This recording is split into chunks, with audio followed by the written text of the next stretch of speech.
This is a tale from the year 1812, when a Swiss traveler, disguised, was making his way through the Arabian desert.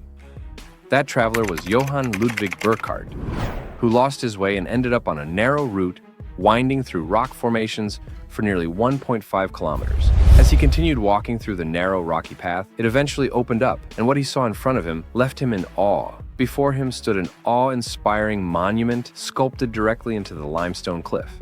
This ancient marvel, located in the heart of a barren desert, raised many questions. Who carved this 127-foot-high facade into the rock, and for what purpose? It wasn't built using blocks or bricks. It was etched into the very face of the mountain. Today, it's known as Al-Khazna, which in Arabic translates to the Treasury, or a place where treasures are safeguarded. Majestic columns seem to rise naturally from the mountain's base, topped with intricately carved patterns done with extreme precision. At its center lies a massive entrance, which leads to a chamber inside. This chamber holds no decoration or elaborate design, just the raw, natural beauty of stone walls. Burckhardt was fascinated by this discovery and decided to explore further into the rocks. He suspected he might be close to unearthing a long-forgotten city from history. Not far ahead, he came across an amphitheater, capable of seating around 6,000 people, and this too was hewn from the rock itself. The path then led him to a colossal structure, resembling a temple. Around it, there were remnants indicating that this place had once been a bustling city. Several monuments were built atop the cliffs, offering further proof of a once thriving civilization. Burckhardt had stumbled upon the ruins of an ancient city. This city, over 2 millennia old, is now known as Petra. But one mystery lingered. How did people survive in such a dry, lifeless desert without access to water? And what was the reason behind carving these grand structures into stone in such a harsh environment? And more importantly, why did the inhabitants abandon everything they had created? Burckhardt recalled stories he had heard of a desert tribe during his travels. This tribe was said to have lived in the Arabian desert and engaged in trade of silk and spices across China, India, Egypt, and the Roman Empire. To protect their wealth, they would hide treasures by carving vaults into high cliffs. Ancient Greek and Roman records identified them as the Nabateans, a nomadic people who roamed the desert 2,000 years ago. They once lived in tents, scattered across the sands. But how did a tent-dwelling tribe manage to create a monumental city like Petra? After Burckhardt's discovery, the site began drawing attention from around the world. Historians and archaeologists started arriving in hopes of uncovering the secrets of this ancient marvel. One thing was certain: the treasury structure, standing 127 feet tall, wasn't a simple feat. Carving an entire mountain face requires extraordinary engineering. Surely the craftsmen had to construct some kind of temporary scaffolding to reach those heights, just like the wooden scaffolds we see used in modern construction.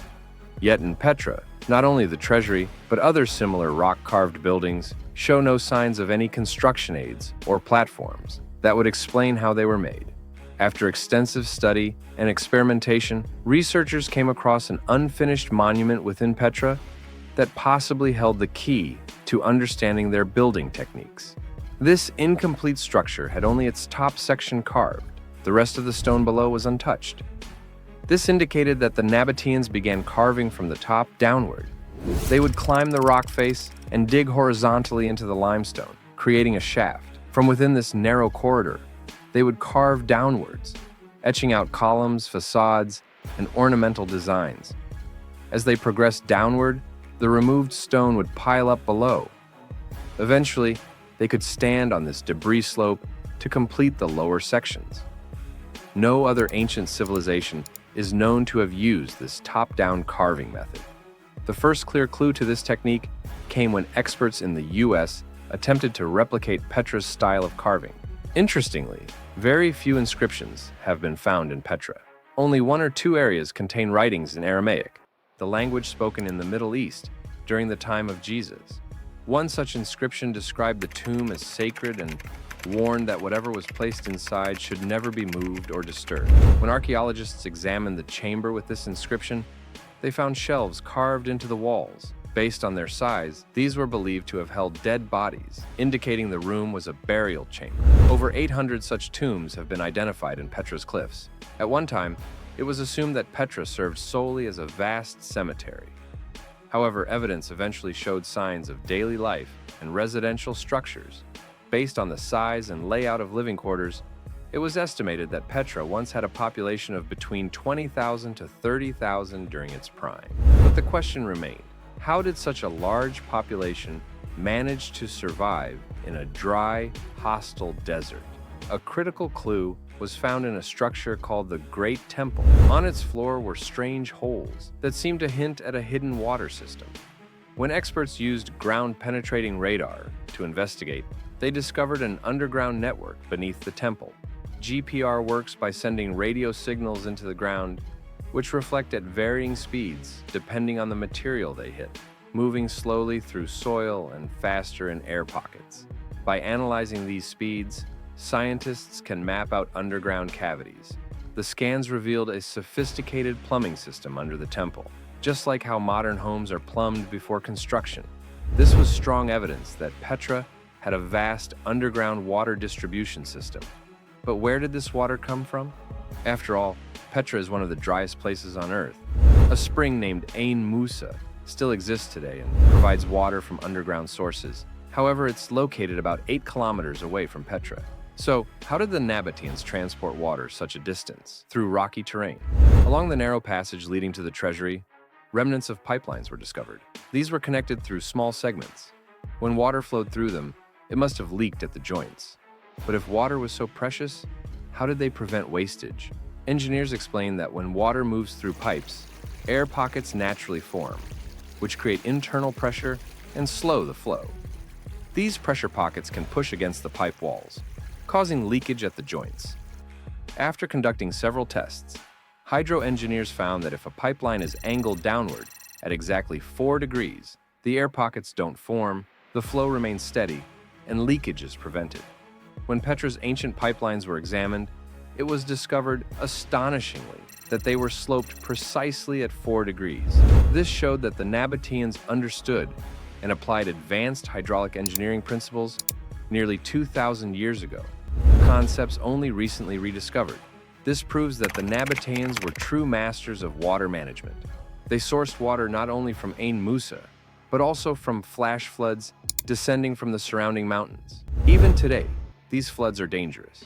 To protect their city, the Nabateans built ancient dams at multiple locations. Researchers have so far uncovered 5 such dams in Petra, some of which still have original walls intact, even after 2,000 years. These dams serve 2 purposes: to store water and to shield the city from floods. What we now understand about Petra is that its inhabitants, the Nabateans, were desert traders connecting China, India, Egypt, and Rome. Their ability to sculpt entire cities from rock has no parallel in the ancient world. They developed a water system so sophisticated that even today it leaves engineers astonished. Yet one question lingers: why was Petra abandoned, and why did thousands of people flee? Historical records mention that in the year 363 AD, a devastating earthquake struck the region. There is evidence of collapsed buildings in Petra that support this theory. It's believed that the earthquake damaged key infrastructure, including dams. The water that once gave life to the city instead swept it away in floods. The remaining structures, built painstakingly over centuries, were destroyed. Without water or trade routes, the people left the city behind. Over time, Petra was forgotten. It wasn't until 1985 that it was declared a UNESCO World Heritage Site. And if you've ever seen the movie Indiana Jones and the Last Crusade, the temple portrayed as the Holy Grail site is none other than Al-Khazneh in Petra. I hope you enjoyed this captivating episode from Time Mirror. If you did, please consider liking and sharing the video, and don't forget to subscribe to the channel. Thank you so much for your support.